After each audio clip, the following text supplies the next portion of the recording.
On this episode, we discuss what parts were revealed in an iPhone SE teardown, Pro Gaming sees a spike, SpaceX passes an important test, and Disney Plus has more Star Wars.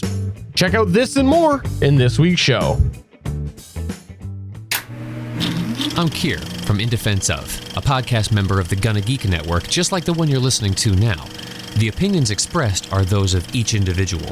Check out all the other podcasts at GonnaGeekNetwork.com and get ready, because geekiness begins in 3, 2, 1. This is the official GonnaGeek.com show. Each week, we run down the latest news and happenings in the world of geek. These are your hosts for the show, Steven, Chris, and SP. Welcome to an all-new episode of the official GonnaGeek.com show. I am Steven Chandra, and I am pleased to say Chris Farrell's here this week. Howdy, boys and girls. Also joining us, he's first time coming to the show, but he's here for the ride. It's Stargate Pioneer. The Rebel has been here before. I mean, this is not the Rebel's first time on the show. Is this the Rebel or is this Mirror Universe SP we have here? I'm confused. I think Mirror Universe would have to be it. Yeah, the darkest of times. This is the darkest timeline, so it does work out. The logic tracks. It was the darkest of times. It was the even darker of times. I think that's how the infamous opening goes. Well, if it's the even darker of times, I got to shut off my lights for the studio. Oh, he shut his router off. He dropped. No. It's like, what? Made him mad. You caught me. I'm looking at myself and you still caught me. That was funny. Okay, I got a geeky story to share today, and I'm sorry. I'm going to do a little dad geeking out here. So I hope you guys don't mind going through dad talk with Geek SJ. I think you'll appreciate it, actually, both of you. So today, my kids were playing games. As you would expect, they were in the same room playing on two different systems. I think they were playing a game called Roblox. One of them was on the Xbox One. And I'm trying to think what it is, the Xbox One. The other one was actually playing it on a Fire tablet. And then all of a sudden, I'm in the other room. I hear screaming, "Oh, look, we found each other! We found each other!" It was the first time ever that they were on two different devices and found each other in the same online world. And they were just cool. Over the moon excited about it. Sweet. Yeah. So you're going to start training them on Warzone now? That's the next steps. Yep, next steps. But I thought it was Watch fun. out, Call of Duty. I thought it was fun, and I don't think they really understood how it was working, but the voodoo magic worked. That's the important thing, is the voodoo worked. Yeah. Chris Farrell. You just should have told them that Uncle David set it up for him. Speaking of Uncle David, my brother has been on the show before. He is, as SP says, the better John Drew. And the superior John Drew. Ooh. Well, that's what you say. I say the better John Drew. Fair enough.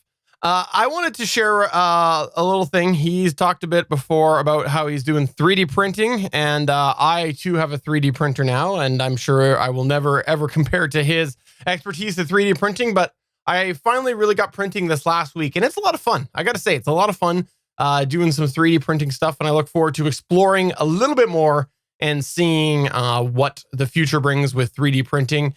I think it's going to be a whole lot of inappropriate items. So Apple first logos? of all, I'm pretty sure that David's printer is better than yours. I could just automatically say David's printer is better than yours. Second of all, I have to say that my son recently got a new printer as well. And the first thing he said to me was, yeah, but I can't do that long of a prints because the filament gets jammed. And because I know so many people that have these 3D printers, I said, well, you can print your own filament spool holder to make sure that it doesn't jam up. And he's like, that's a thing? It's like, yeah, that's a thing. That's just about everybody that has a 3D printer. That's what they end up doing, is printing their own filament spool feeders. He's like, I got to look that up. So score. Everybody that has a 3D printer, except for Steven, everybody else that has a 3D printer that I know, thank you, because I helped my son because of your knowledge. I'm insulted.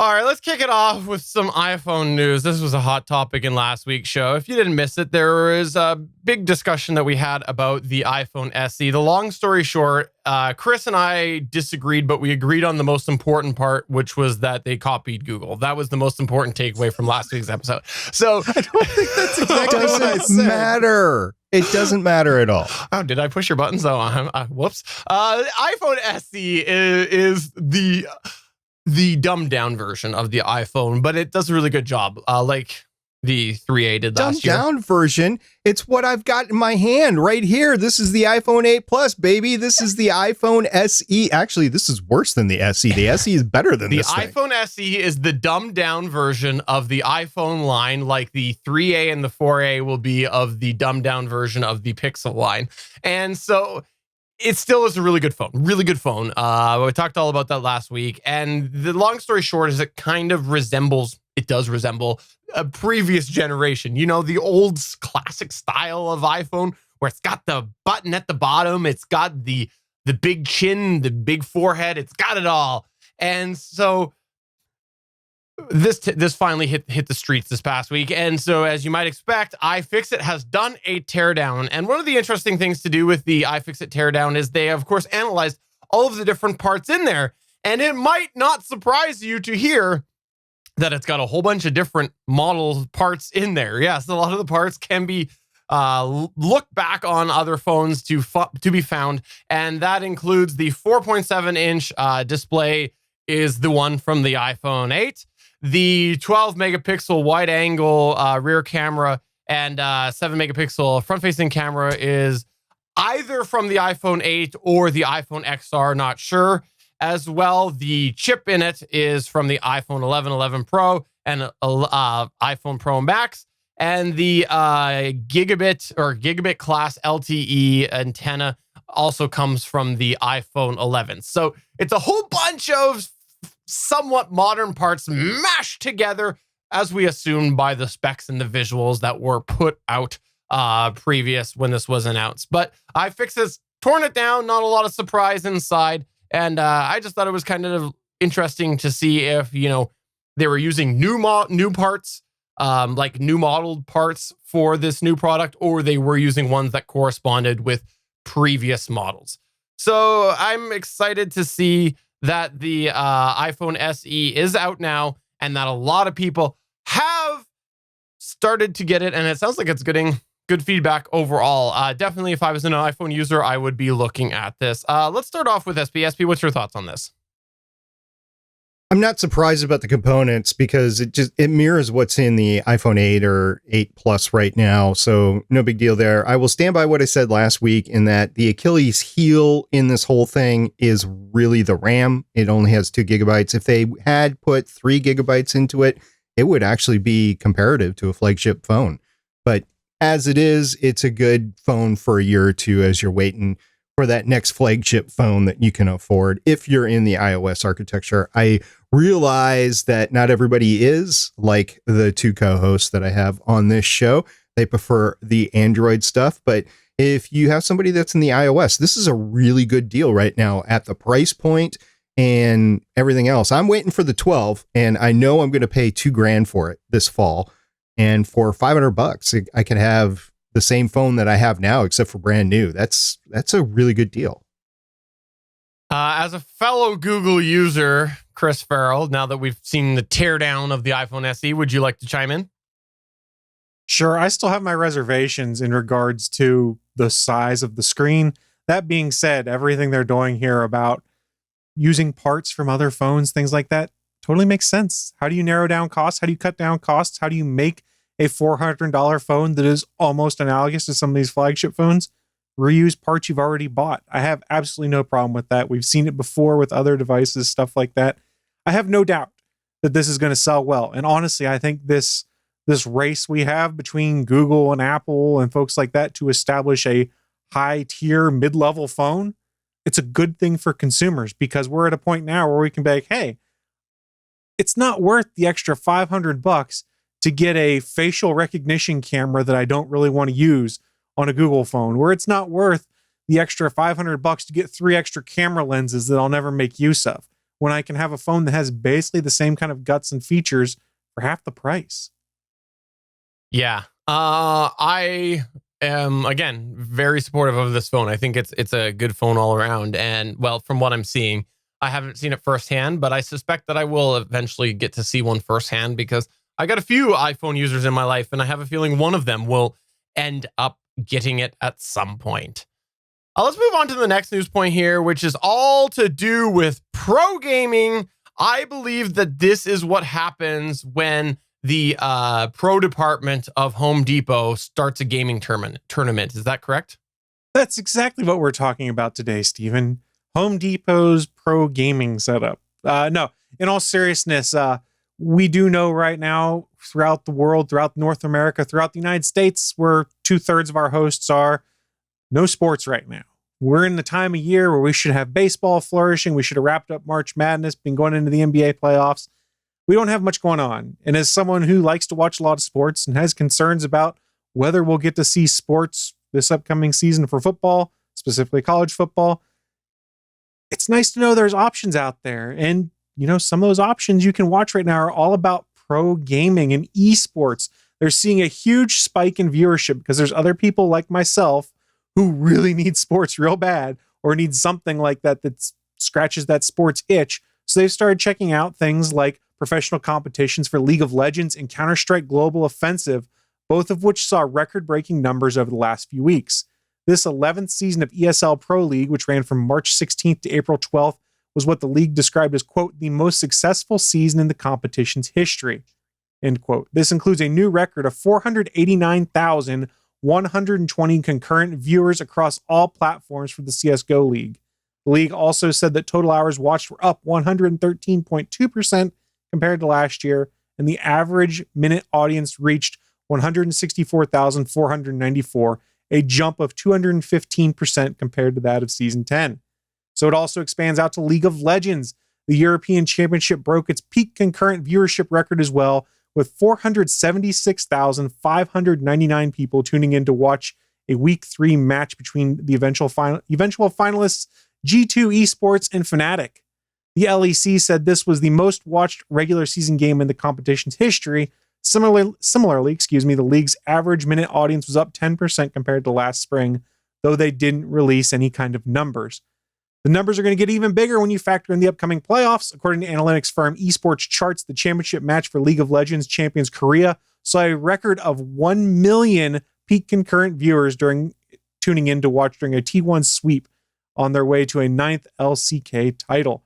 Guys, I don't know what half this stuff is because I only dabble a little bit in major leagues and pro gaming and stuff like that. But it's kind of interesting to see how a lot of people are scratching that sports itch by tuning into professional gaming and things like that. And while I don't understand a lot of it, I will admit I have turned on Twitch from time to time or some other streaming services and watched some of these things, scratched my head and gone, man, I really wish I understood this a little bit better to know what was going on. But it's better than nothing. Have any of you guys tried pulling up any of these streams on Twitch or YouTube and watched some of these professional gaming tournaments? Nope. I went down to Home Depot to the pro section and looked for the gaming there. Okay. I see. I watched a little bit. I mean, this is completely off topic for this, but I watched a little bit of the NFL draft. I have strong feelings on that, so I'll just leave that for alone. Although I will say that a lot of people are engaging in online poker tournaments and gambling tournaments right now, stuff that was already happening anyway. But since there's no other sports to watch, people are zeroing in on it and it's ballooning up. I don't know if it's going to perpetuate after the stay-at-home orders leave or not, but it's pretty cool that there is something like this, because if the same thing would have happened 10 years ago, 20 years ago, you wouldn't be able to do this sort of thing now. I think it's pretty cool. I am shocked to see how things are picking up here. Like, when you think about the fact that people are substituting what they usually enjoy, their traditional sporting watching and stuff, and now we're seeing this, like, that's a big jump. That is a really big jump. It's huge. I mean, it goes in with what we've talked about before, where everyone's seeing spikes in internet usage because everyone's watching more Netflix or Hulu or YouTube and stuff like that. People are trying to find ways to entertain themselves while we are stuck in quarantine. And if you are someone who is invested personally in watching a lot of Major League Gaming, professional gaming, things like that, you're probably like, hey, this is really cool that there's a lot of people coming to watch this. Hopefully you're not one of those folks that's like, I was here first. I don't want all you new fake fans, similar to what we've had for other people defending fandoms. I don't know enough about... Or like long-term podcasters. Or like long-term podcasters. I was thinking specifically Star Wars fans and comic book fans who are like, well, I've been a fan since 1980, so I don't need someone who's been a fan for 2 years. I liked it when it wasn't cool. I'm thinking of the old guard podcasters. That's what I'm thinking of. No, I completely agree. I was just thinking of any podcaster really when it came to all these TV celebrities trying to pivot their shows and do online streaming and doing it very poorly to start out with. But then again, they were really starting from ground zero, and they had a learning curve just like everybody else. And also the other thing that I don't think we talked about on the podcast before along those lines is there are union issues of setting up audio and visual equipment in some states. So that could have been one of the hamperment in the early stages of everything. But I digress. That's a different topic. Let's get back onto this ESL. I haven't actually caught anything. So if I wanted to see something like this, where would I go to watch it? I assume Twitch or YouTube or something like that. I honestly don't know. I've seen the thing. Here's the thing, and I'm not trying to be glib or anything like that.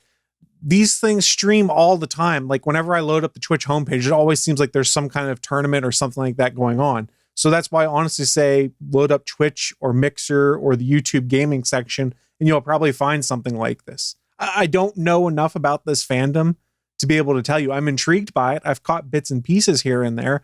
I kind of wish I understood it better, because I understand now how my parents might have been growing up when I'd start describing something and they would just kind of smile and nod and pretend like they were understanding what was going on, or like they gave a crap on it. Because I start watching this, I'm like, the hell are they doing? What does that term mean? What are they doing? Just wait until you can't program the VCR. What's a VCR? I look forward, though, to you officially getting into this next year. I heard that you are going to report back and you're going to start a podcast all about this, but you need to pick up at the beginning of the season. That's what I heard. Well, of what league, though? I mean, are we talking an Overwatch league? Are we talking a League of Legends league? Are we talking Counter-Strike? What kind of game am I doing a podcast about the upcoming season, Steven? Can I do Hearthstone?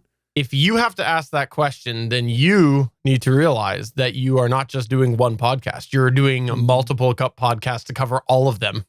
How would I do recapping Steven Jondrew's Major League Gaming experiences podcasts? Because I heard you're going to get into live streaming video gaming online and become a pro gamer and leave this whole podcasting life behind and become super famous. So I will recap all of your successes in the Steven Jondrew Gaming Fancast. You realize that would be a really short show, right? That's what I'm banking on. You know that it's called the Stadia Cast, right? I can't wait for your Stadia Cast, Steven. Are you going to stream that on Facebook? Exactly. I'll stream it on Facebook. Yeah, Facebook Gaming. Facebook Gaming, because we all love that one. That's where you should go to watch all this pro gaming. Everything's going to be broadcast at facebook.com/gaming. You know what is a little bit of a game? Creating new spaceships. That's a bit of a game, right? Sure. Can be. Like playing with Legos. Ooh, I like Legos. That was my terrible segue. Go ahead, SB. Okay. So there was this news story that appeared out of nowhere, really. And I saw it on both space.com and spacenews.com. The space.com article was by Mike Wall. The spacenews.com article was by Jeff Faust.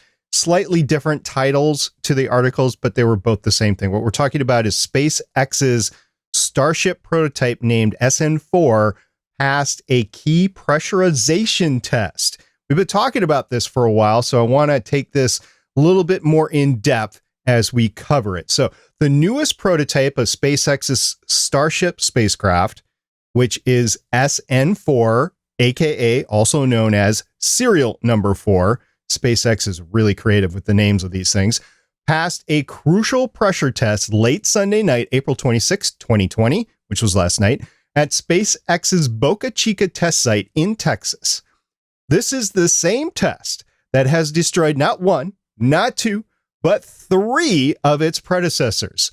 In November of 2019, a bulkhead in Starship Mark I vehicle, which the company showed off to the media just 2 months earlier. I actually watched that stream. It was really cool. The bulkhead ruptured during a cryogenic pressurization test, sending debris flying. We watched the video. It was really cool. A second Starship vehicle named SN1, for serial number 1, was also destroyed in a cryogenic tanking test on February 28th of 2020, this time with the vehicle bursting near its base. It toppled over. That was pretty neat video to watch. However, kind of horrific when you're trying to develop a spacecraft. And then SpaceX then stripped down its next Starship prototype that was in development called SN2. It stripped it down to its tanks. The tanks alone passed the pressurization test in early March. However, the Starship SN3 vehicle collapsed in another cryogenic pressurization test on April 3rd. So, wah, 3 strikes and you're out, right? Well, no, wait. They actually went ahead with a fourth. The successful test last night likely will set the stage for a test flight in the near future. That is awesome. SN4 can now progress to the next step of development, which is a single Raptor rocket engine will be installed, and it will undergo a static fire test on the ground, perhaps as early as later this very week. So we might be talking about it next week. Provided that Raptor static engine test goes well, the SN4 will be cleared to fly on an uncrewed test with a target altitude of like 500 feet. For you Canadians out there, it's 150 meters or so in a few weeks, pending the Federal Aviation Administration's Office of Commercial Space Transportation approval of an experimental permit for the flight, which could take significantly longer to obtain just than a few weeks. So we'll see on that. SN4 will be the first full-size Starship prototype to fly, and the second of any sort. Remember, a stubby test vehicle called Starhopper went off the ground briefly last year, but was soon retired after the test flights. In the future for Starship, SpaceX is working on the next Starship prototype SN5, which company founder Elon Musk said will have not one, not two, but 3 Raptor engines and the vehicle's distinctive nose cone section. The vehicle's flaps and other aerodynamic surfaces, quote, are undergoing redesign for mass reduction and simplicity, unquote. So a lot of 3D printing going on, I think. The revised flaps will be installed on either the SN5 or the SN6 vehicles, depending on when they're ready. For all the challenges SpaceX has had testing the Starship prototypes, Musk has said the biggest challenge is yet to come, and that is developing the production line for the vehicle. You're not talking about just a onesie-twosie. You're talking about making these things in the tens or hundreds on a production line. Hundreds of these things, not the developmental spaceships, but the actual Starship spaceships. So it's like it's like a airliner. It's going to be a space liner. It's going to be awesome. Question for you. Quest. Can the engines open the door handles? I'm just thinking back to Jurassic Park when the Raptors opened up the kitchen door. You said they're Raptor engines? Yeah, it's straight out of the Ford Raptor engines. They just take it out and they throw it in there. Ford Raptor, not Velociraptor. Following now. Right. Yeah. Okay. My bad. So it's built no, for tough. We're talking about Raptor rocket engines. It's just what they call the rocket engine. It's not off of a Ford Raptor. For anybody that actually hears this and thinks we're serious, that was just a joke. Which is a shame, because I think that if anybody knows how to build a electric truck, it's Ford.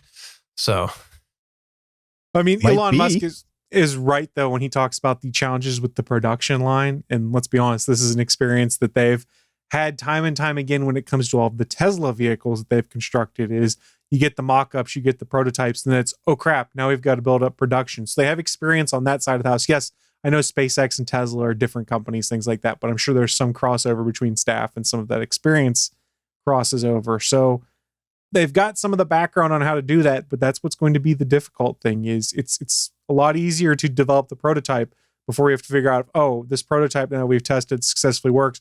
How do we make 50 of them, and how do we make it quickly or something like that. Have either of you been to the mega Boeing production facility in Washington State where they make like the 747s, the big? I think the airport's right by it, right? So like I've flown past it. Isn't it right? Like I think to fly into Seattle, don't you? All right. So you're talking about SeaTac Airport. This is in Everett. Yeah. This is not in Tacoma. Oh, sorry. From my area, I think you go, I'm trying to think. I want to. So you might have seen it as you're flying over it as you're getting close. I don't know. I could be wrong. It is in between Seattle. Everett is in between Seattle and Vancouver. So if you're coming from your area, yes, you would be able to fly over. I just was trying to say it's not the same airport. It's not the same place. But anyway, it's the biggest production facility in America, or at least it was when I went to go visit it. And it's just massive, and it can contain multiple wide body aircraft in production in assembly at any one time. That is the sort of scale that Elon Musk is talking about. He's not talking about building hundreds of cars a day. He's talking about building a few of these a month, just like you would a 747 or a 777 or one of those aircraft. Can I just say that Boca Chica is fun to say? It is. That's why I put it in the story. Say it 3 times fast. Everybody else says South Texas. I want to bring out Boca Chica. Boca Chica, Boca Chica, Boca Chica, Boca Chica, Boca Chica, Boca Chica, Boca Chica, Boca Chica. I feel like this could be an adult film soundtrack. All right, well, let's move on to the next news point here, which is not adult film, but it is Disney Plus, which I won't make that filters correlation. Out butts. They're that averse to nudity. Okay, yeah, let's talk about that before we get to the news point, actually. So if you missed it, Disney took some heat this past week because of the fact that they have in their vast catalog of movies that they own, that they feel that they're okay to put on Disney Plus because they're going like PG and down. There was one, I don't remember the name of the movie, but it had a nude mermaid in it, which wasn't actually nude. You don't see anything front facing, but as the mermaid is walking back into the sea, you see the rear. Well, apparently on the Disney Plus version, they CGI'd some hair over top of the lower back and lower ass, and so they ended up putting this terrible CGI on. And like, Disney should be ashamed, because Disney should have been able to make it look good. It looked horrendous. It looked like something I would do. It looks like someone spent 5 minutes in After Effects or something like that. Basically just went and extended his hair down a little bit. Bada bing, bada boom, we're done. It looks so bad. That's the bigger thing. Not the fact that they did it. The fact that it just looks so bad. Suncast nailed it in the chat. He stole my words. I was just about to say they used the clone stamp tool.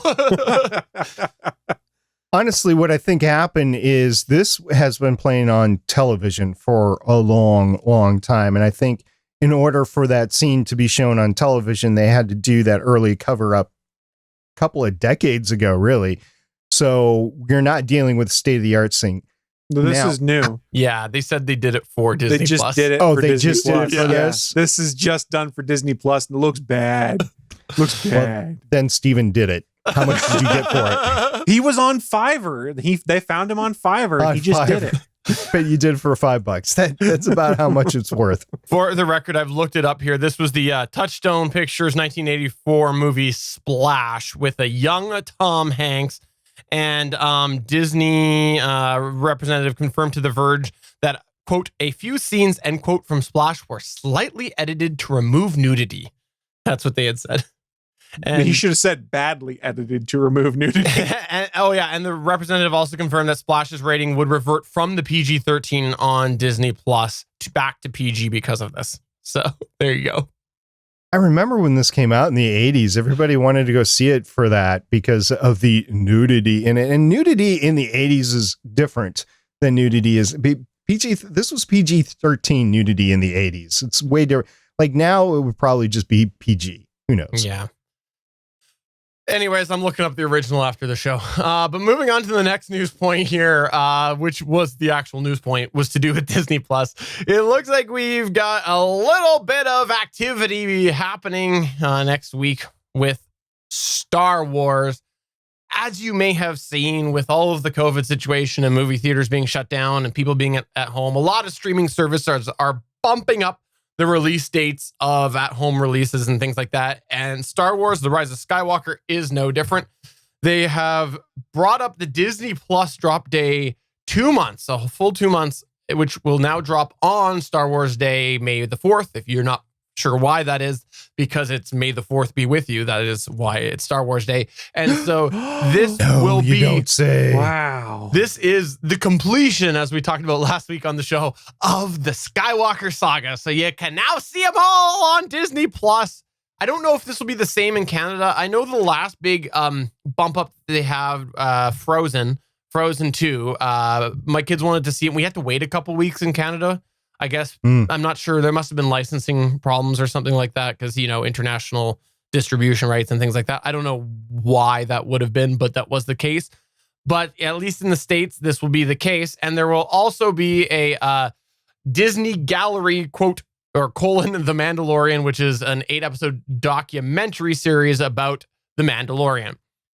There's also been a rumor that apparently season 3 of The Mandalorian is in the works. This is well before season 2 is going to hit this October, but the rumor is that there will be a Mandalorian season 3 coming eventually. I'm assuming that we'll be seeing it probably October 2021. You know why? Because Disney likes money.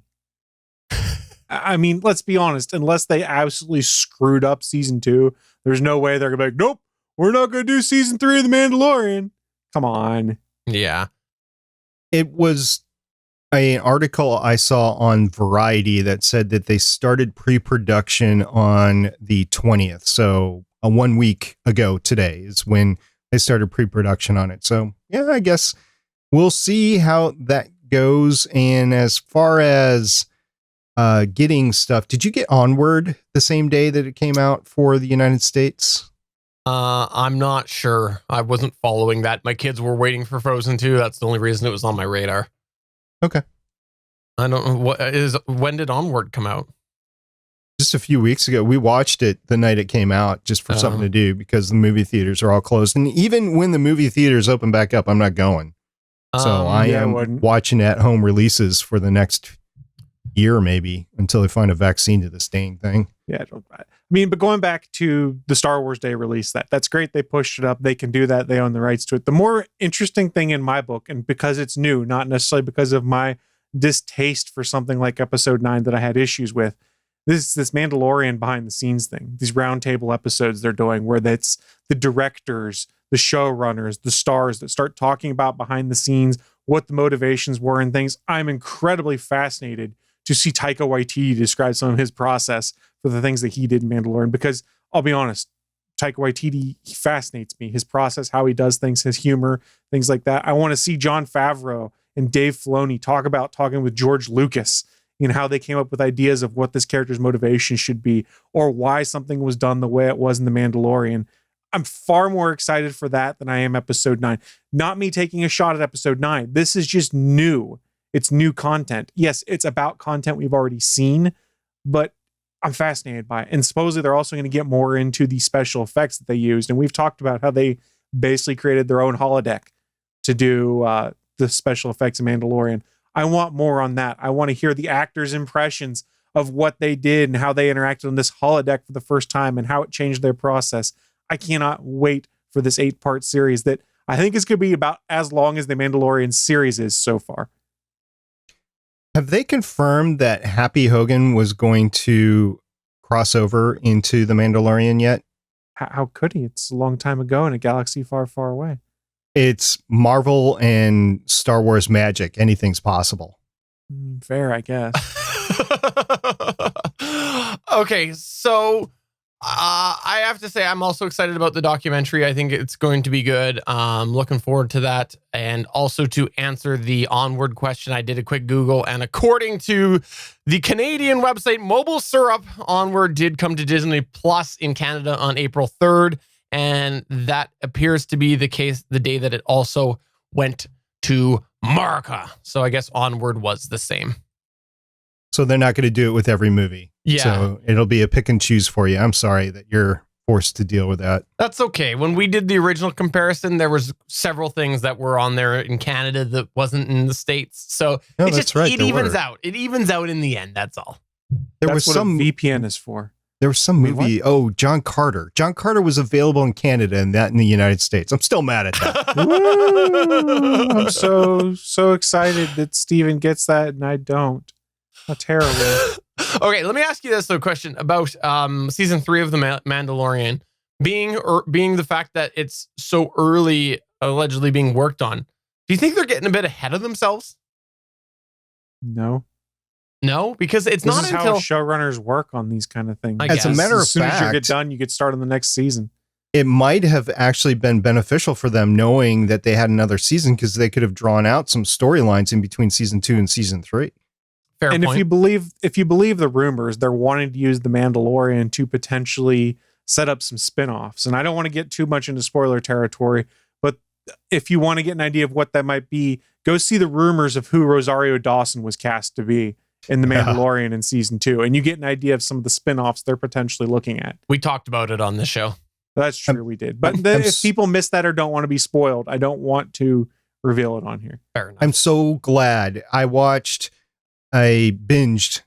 the Luke Cage season 2 on Saturday, just 2 days ago. And I'm so glad that Rosario Dawson was cast in another main role like this after seeing how she exited basically the Defenders universe. I'm like, oh man, that was rough. So I'm so glad she's got some redemption as an actor into something like this. It's going to be awesome watching her. She got really neglected in the later part of the Defenders universe, for sure. I thought that they did her a complete disservice over there. Especially how she exited it. The actual plot line of her exiting was just horrendous. She has a new show on cable right now, I think, too, on top of this show that has not officially been confirmed that she is signed to guest star on, because she was asked about it and said, as far as I know, nothing's been worked out yet. So they're playing it coy, but there is no official word that this signing has happened. Let's just say that it might be Anakin's biological mother. I'm just going to say that might be the case. We already met her. No, we assumed that was his biological mother. That was not, because Anakin Skywalker was actually given away at birth. And so that was his adoptive mother that he did not know about. So you didn't know about that. You didn't hear about that amendment to episode 1? Don't give them ideas.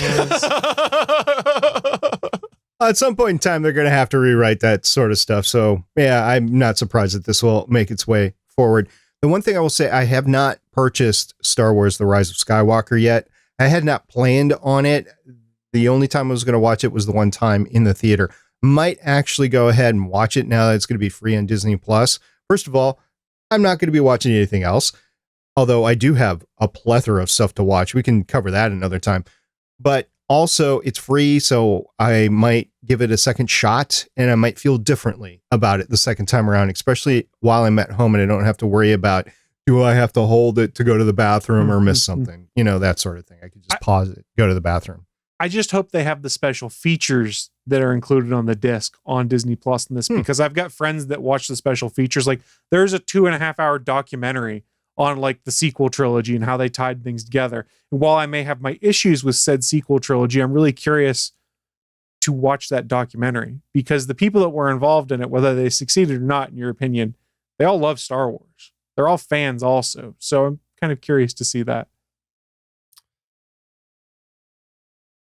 I'm going to leave the silence in because of the fact that I'm thinking about how J.J. Abrams, there's a callback, J.J. Abrams is terrible for sci-fi. Which, by the way, I never would have said that originally when Star Trek 2009 came out, because I thought that he did a really good job of bringing back the Star Trek franchise that had been dead. The best Star Trek movie of the reboot was the one he didn't do. Just saying. Same thing with the Star Wars. Star Trek Insurrection? Star Trek 3 of the reboot ones. J.J. Abrams didn't do that. That was Justin Lin. Yes, the dude who did Fast and Furious movies.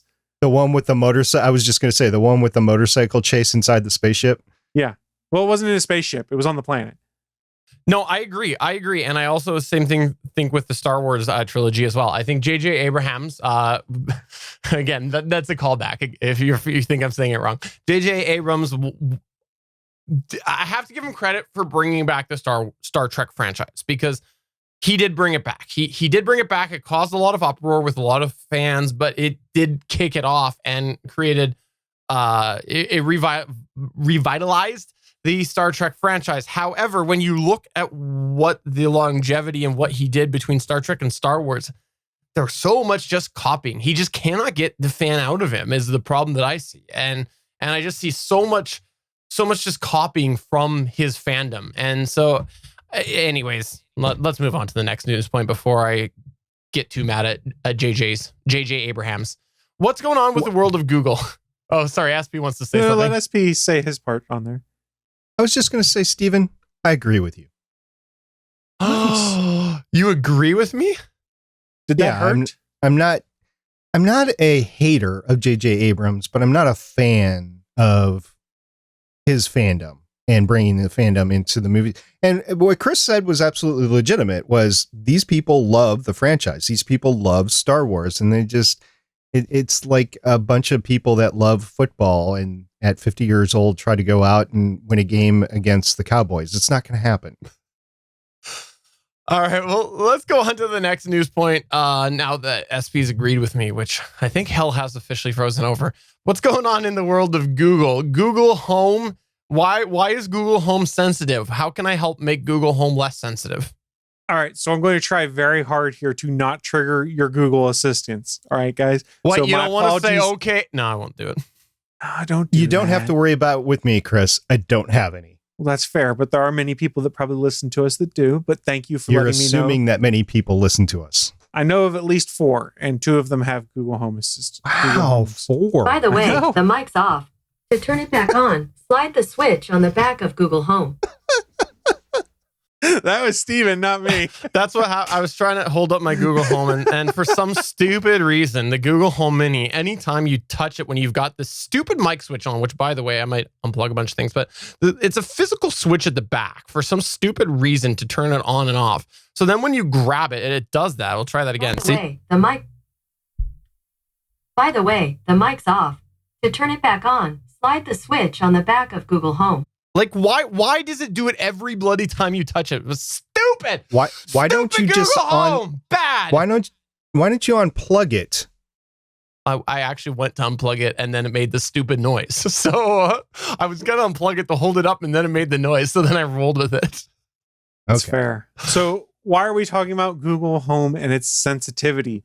Google is officially rolling out new controls that will allow users to adjust the sensitivity of their Google smart speakers to its wake word. That means you can fine-tune your Google Home or your Nest devices to pick up Hey G Word or OK G Word commands only when you're talking to it, so that it doesn't randomly trigger based off of things that have been said.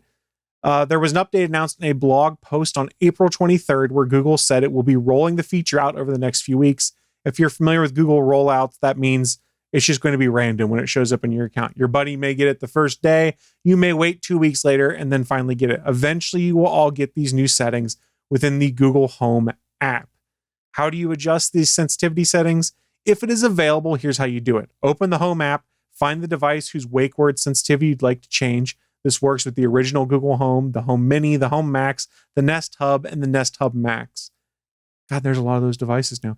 Tap the device you want to adjust, then tap the settings, which is the gear icon in the upper right-hand corner of the screen. Scroll down and under the device settings tab, tap Hey G Word sensitivity. You can then drag the slider higher to make it more likely to hear your voice or lower to make it less likely. When you get it to the setting you like, back out and adjust your other speakers if necessary. So why is this important?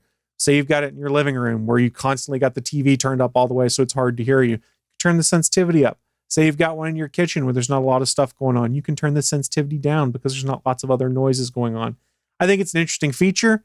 I'm curious when you see it come to things like HomePod or come to Amazon Voice Services devices, things like that. I wonder why they hadn't thought of it sooner, because it seems kind of like a no-brainer to me. That's one of the problems I've had with Google Home. And I guess we call it Nest Home now or whatever. I've had it from the beginning because I really, when I got into smart speakers, wanted to be a Google guy. I have a Google phone. I have a Google email. I really want it to be it. I bought Google Home Minis. I bought Google Home Regulars, and I just couldn't get into it because little things like this, they did not do. And it took them forever to do that and catch up. But does A Word do this? I don't think it does it? I don't think it has to because they've got the algorithm in there that seems to figure out what it like people's voices and stuff. It's unnecessary. My sensitivity's all jacked up on mine right now. I have one in the 3 main rooms on my home, on my living room, my kitchen, and then in the hallway going upstairs. And whenever I'm in the living room, it's the kitchen that answers me right now for some reason. Don't know why on my Amazon device. My Google devices don't have that problem. So a couple things on the Amazon devices. First of all, it can distinguish your voice. So it knows who is talking. So can G Word, for reference's sake. Okay.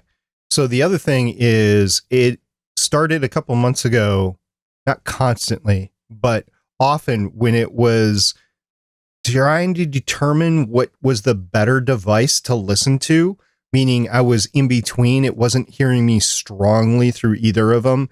And for example, I've got one in the master bathroom and one in the master bedroom. And I could be coming up the stairs and talking, and one or the other will answer and will say, is this the device that you want to respond? And I will say yes or no. And they've gotten to the point where they've been pointing pretty much. It's personal preference too. So I wonder, and I don't know, but I wonder if it would do the same thing for my wife or my daughter and to try to determine which one was the better one for them and not just me. So I don't know. That's actually what I was referring to because my dad recently switched back from Google's to Amazon Voice Services. I now do, but for the longest time, I didn't have them close by where I would run into this issue. But we were just talking about this past weekend where he was saying that they asked him that question, is this the device that you wanted? And so that's what I was referring to is the technology being able to determine which you want.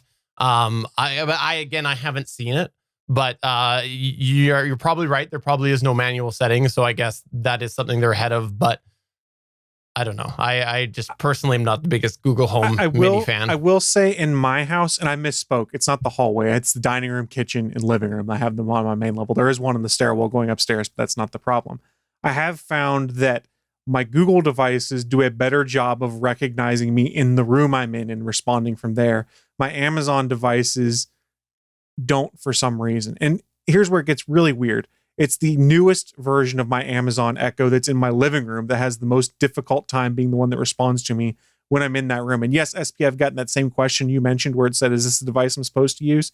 And it doesn't quite seem persistent. Like sometimes it'll stick, and other times it doesn't. So I need to figure out the way I can go into the apps to configure sensitivity or to make it be better about telling which is actually closer. Because yes, Echoes can throw it off. I mean, Echoes like your voice bouncing off walls, not like devices. I should clarify, can throw it off, but there's no reason why the device that's 3 feet away from me shouldn't respond, but the device that's around a corner in my kitchen is what responds to me. I've been really frustrated with it and trying to get them to toggle right. So anecdotally, it seems like the Google devices do better in my use case. And just for a point of reference for folks that are curious, in my house, because I like playing with them and testing to see what they can do, there's literally a Google device right next to an Amazon device wherever one of them is. It's really weird for me. I mean, it's inconvenient, not bad, but I guess it just depends on your house layout and things like that, because you and I have had very different experiences, and we've talked about that a few different times on this show. I don't have any of the Google devices, but Chris, since you have them, I need to ask you, do I need a Home Max or a Hub Max in order to watch HBO Max? I don't even know how all this HBO, we've made fun of it on this show and other shows. I know HBO Max is launching soon. I still have no idea what the difference is between all the different HBOs, because every time I learn, I forget because it's so damn confusing how AT&T names all of their streaming products. Well, I have one response to that. By the way, the mic's off. To turn it back on, slide the switch on the back of Google Home. That was pretty underwhelming. That's my response. Much like my news story. All right, we'll move on to the last news point that we've got here, SP. And you're saying, don't travel. Yeah, specifically, don't travel to Florida. Now, I was all excited. Chris actually messaged us a story last week, and I was kind of all excited about it. I didn't think I was going to talk about it, though, because it was something that was planned for the future. And generally, I don't talk about that unless there's something else to talk about. Well, luckily for us, something else came up about it. So I'm going to cover that. What I'm talking about here is a space.com article by Chelsea Gould about SpaceX's first astronaut launch. And Chris was all excited about this.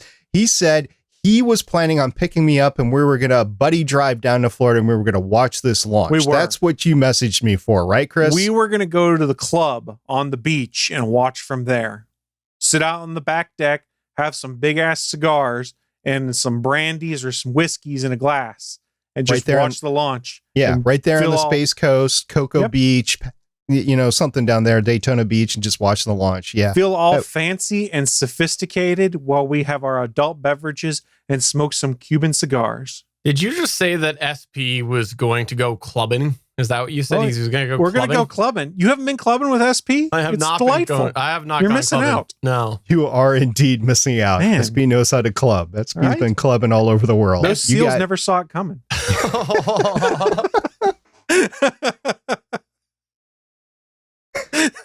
Old joke.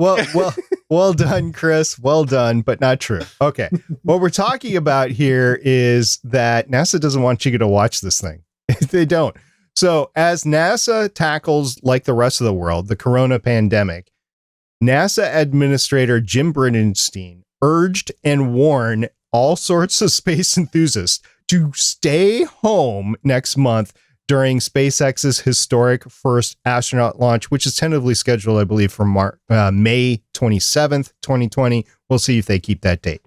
So Jim Bridenstine made the statements on Thursday, April 23rd, during an hour-long video conference on the agency's response to COVID-19. SpaceX's upcoming Crew Dragon Demo 2 launch will be NASA's first mission to launch astronauts into space from U.S. soil since the agency's space shuttle program ended in 2011. When that happened, I never knew it was going to take 9 years for us to get back into space. I mean, I thought about it because, of course, no program development goes as planned, but I just didn't think it was going to take this long. So it's warming my heart a little bit. If they get the go ahead and do this in May or June, they're actually going to be able to launch American astronauts from American soil again. Hopefully nothing goes wrong.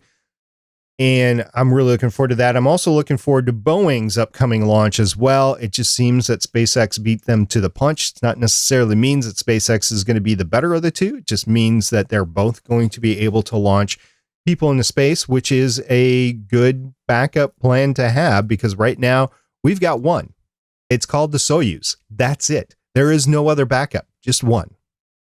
It's like there should be a sign outside of Florida that says danger, do not enter. That's what I think right now.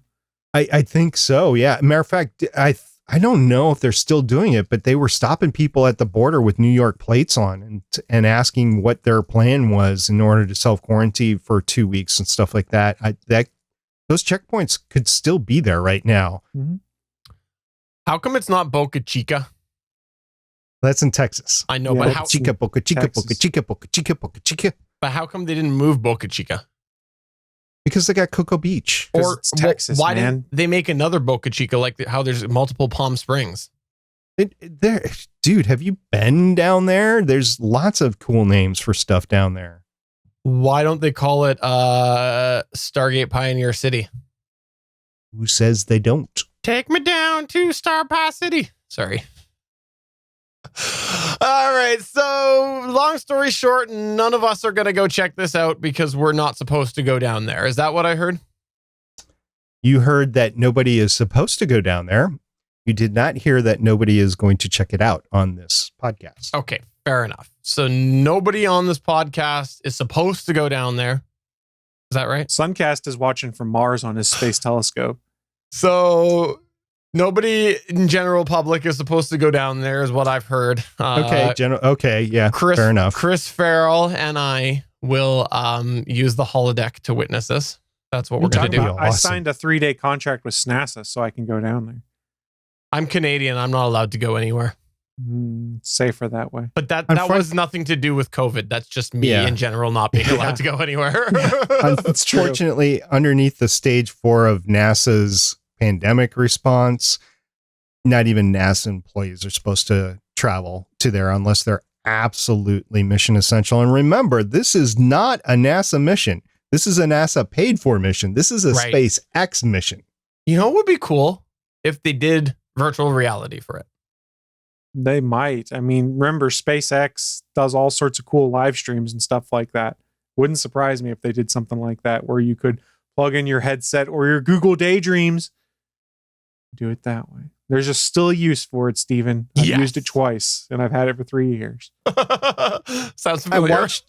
I watched Apollo 13 a couple of months ago, a few weeks before the 50th anniversary. I knew it was coming up, and I watched Apollo 13, and the launch on my new system with the new 7.1.2 Dolby Atmos surround system and everything, it was awesome. And it just reverberated the whole house. I got this, SB, what are you doing? You know, and stuff. I was like, I'm watching a launch. And, you know, that was about it. So, yeah, I remember those launches. Now, this is not going to be the big SpaceX rocket. This is just going to be the smaller rocket that's capable of launching astronauts into low Earth orbit. This is not going to be the Mars mission launch, you know, the BFR, whatever they're calling it these days. It's not going to be that rocket. So it's not going to be as big as the Saturn V is basically what I'm saying. However, if you've never seen a launch in Florida, I highly recommend you get to any launch because those things crackle and they reverberate in your chest and you feel the ground move and everything. It's like being in the best theater ever. It's awesome, especially a night launch. It's awesome. Well, thank you for sharing that with us. Greatly appreciate that, Mr. Pioneer. And we look forward to watching it on the holodeck. Let's face it, we're all going to watch it on YouTube like we always do. Pretty much. That's fair. Well, before we go, let's just take a moment to plug and promote and talk about what we've got going on in our lives with the world of podcasting and other endeavors. I mentioned at the top of the show, I was doing some 3D printing. It's been a lot of fun doing that. I so far have had a bit of beginner's luck, I think, with printing and successes, but I really do like just experimenting with some of the stuff. I got to get into the modeling a little bit more now. That's aside from, you know, the fashion modeling that I do. I'm talking about 3D modeling. So I'm doing that. But the other thing that I do is every other week I do a podcast with Stargate Pioneer called Better Podcasting. And one of the things that we do when we're not recording that, so that's every other week. On the off weeks, we do a live Q&A, live question and answers. And so you can come by the chat room, ask us some questions. And hopefully in the future, one day we'll have Mr. Farrell on there as well to answer some questions as well, particularly all about... But I'm dumb. I was going to say all about live streaming video because he was the first of us. He was the first live stream video streamer out of all of us. And I have been surpassed by you, boss man. You were the first. And it always matters who was the first. Does it? Nope. SP's not taking that bait. Nope. Chris, is there anything that you want to plug or promote? There's lots of good live stream content over on gonnageek.com. Scroll down to, go to geeks.live, scroll down to the bottom of the page. There's a calendar of all of our upcoming live events. Please come check out some of their live content because we like it when there's an audience when we perform and tell funny jokes and tell stupid stories. So come watch more live content, geeks.live. I managed to get through Picard, Discovery Season 1 and Discovery Season 2, all within my 30-day free trial of CBS All Access. Thank you very much, Sir Patrick Stewart, for that gift. I really appreciate it. And because of that, I might actually end up paying for CBS All Access when Season 3 of Discovery comes around. Yeah, I might. I might wait until Picard Season 2 comes out and catch them both. I don't know. We'll see. But it was worthy of watching. It's just, it wasn't worthy of me paying for it. That's for sure. When it was the only thing there, and it literally was just about the only thing I watched for a month, because getting through those 3 series was took that long. I did manage to do it. So very thankful that was there. Also on Legends of S.H.I.E.L.D., we are starting our farewell tours of series that we've been watching for a while. We just started Iron Fist Season 2, which will be the first Defenders series that we cover. That will be the last time that we cover the series because they're canceled. So Iron Fist, and then we'll go back and do Luke Cage. And of course, Agents of S.H.I.E.L.D. Season 7, the last and final season, will start May 27th. And we will start our podcasting on that. And it will be 13 weeks of us saying goodbye to the show that started Legends of S.H.I.E.L.D. So it's going to be a cool year saying goodbye to all those, and a cool year once we finally get the Marvel Disney Plus series. That's going to be our new content as we move forward. So we're looking forward to that. And if you want to check that out, go to gonnageek.com and you will find Legends of S.H.I.E.L.D. right there. So on that note, for episode number 329 of the official GonnaGeek.com show, I'm Stephen John Drew saying SP now has CBS All Access, which means he needs to memorize every Horatio Kane opening from CSI Miami. I'm SP saying I no longer have CBS All Access, so good luck with that. And I'm Chris Farrell, and I feel overwhelmed by the spirit of just something. I don't know what. Bye! Bye.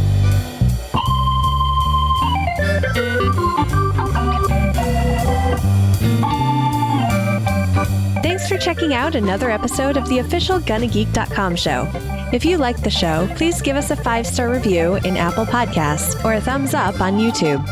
You can always join us for our live recording sessions, which stream Mondays at 8:45 p.m. Eastern at www.geeks.live. And remember, you can find our full back catalog at gonnageek.com/show. If you're itching for more geeky content, check out other shows on gonnageeknetwork.com. Voice work was by Emily Prokop of the Story Behind podcast. That's it for this episode. We hope to see you back again next week.